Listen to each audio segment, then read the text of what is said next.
Okay, today I'd like to show you how to create a footer, that's this area down here with all these links, that is the same across every page on your site. So you only create the footer in one place and it spans across your whole site. That way if you have to edit the footer, you don't have to edit it on each page. So the first thing you'll want to do is sign into your Drupal site. That will be done up here in the top link.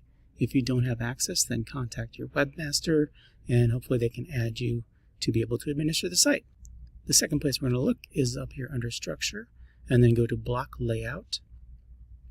Inside of Block Layout, you'll see this is separated into different sections, and I've put it here under Footer, and I'm placing a new block. I've placed an ASU footer in the footer section. So I'm going to go ahead and show you how that's done. Click on Place Block, and then ASU footers, this one right here, not to be confused with footer down here. You want to use this one up here, ASU footer, place the block. And here's where we would start to configure it. Now you can either configure it here or you can configure it later. I'm going to choose to configure it later so I have a little bit bigger screen. So I'm just going to save the block. You can call it whatever you want to call it. I just left it as ASU footer. And then here in configure, see, now I've got a little more room to work. I'm not as cramped. I am not going to display the title. I'll turn that off. And I'm going to show social media unit logo. And here's where you would add your unit's logo. So add media, like something like this. And here's where you'd enter in your social media details, the links.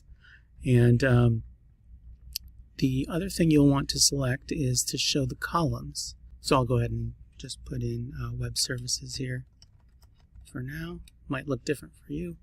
Any extra links or call to actions would go in here with the URL, the link to. So this is the title and this is where you're linking to. And then important part are these second, third, fourth columns, fifth columns down here, all these columns. So what that refers to is,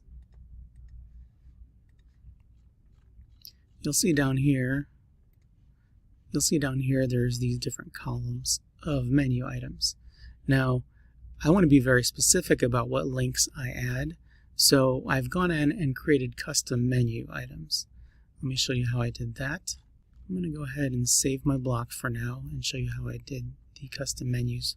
So if you go into the structure and then menus, you see I've created a bunch of new menus, connect, competitions, attend, and you do that by adding a new menu here.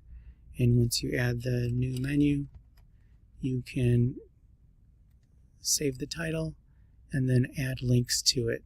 So there's no links yet, so I'm going to click to add a link, and this is the title, and this is the link. So you can start typing and then click to the page you want to. So this is referring to which page you want to link it to. So make sure you select the page because you'll see it also includes this extra little indicator. This is like a unique identifier for this particular page on my site. And once you get the page in there, you can kind of skip all this stuff and hit save, and that adds one there. And then you can add another, click to add another link up here. So this is a second link.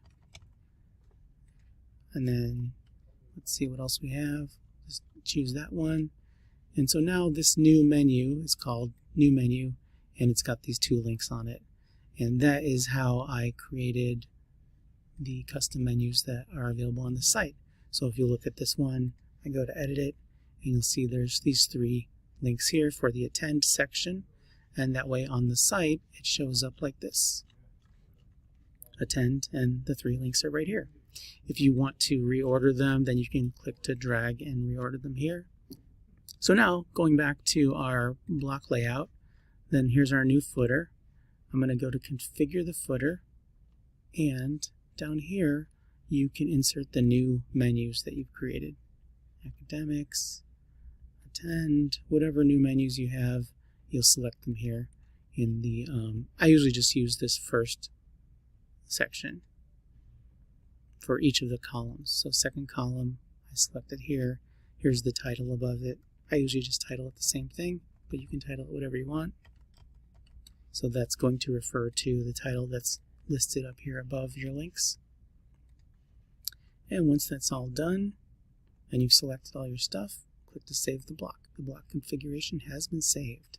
So now, if we go to look at the site, oh no, we have two. See, we have two footers. Well, I'll just go in and remove that footer by clicking that, and remove it, and click to save the blocks again, and we're back to having just one footer, and everything is looking good. Let's go ahead and refresh to make sure. Yep. So hopefully this helps you add a footer to all of the pages on your Drupal website.